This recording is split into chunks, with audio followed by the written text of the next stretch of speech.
અમારી માટે ખોટા આક્ષેપ કરવામાં આવ્યા હતા, એટલા માટે અમે ભાજપ છોડી અને કોંગ્રેસમાં ગયા છે.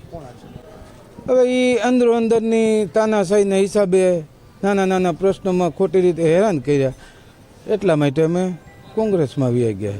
બસ લેવાનો આ ખાલી 2 જ દિવસમાં. નકર અત્યાર સુધી અમને એમ હતું કે ભાજપમાં લઈ લેશે, પણ આ લોકોએ કોઈ કાંઈ ધ્યાન દીધું નહીં. તો અમારે તો નો સ્વીટ કે પછી શું કરવું ભાઈ? એ અંદરો અંદર નાના નાના કાર્યકર્તાઓ, કોઈ મોટા નેતાઓનો કોઈ આમાં કાંઈ છે નહીં. તમામ સમાજ, તમામ જ્ઞાતિઓ બધાય અમારી સાથે છે અને અમે બધાને પૂછીને જ આ પગલું ભર્યું છે.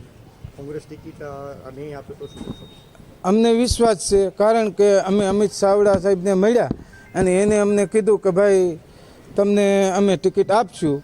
અને અમે હકીકતની અમારી આ બધી જાણ કરી હતી કે ભાઈ અમારી માથે ખોટી રીતના આવા આક્ષેપ થયા હતા. તો કે કાંઈ વાંધો નહીં. News updates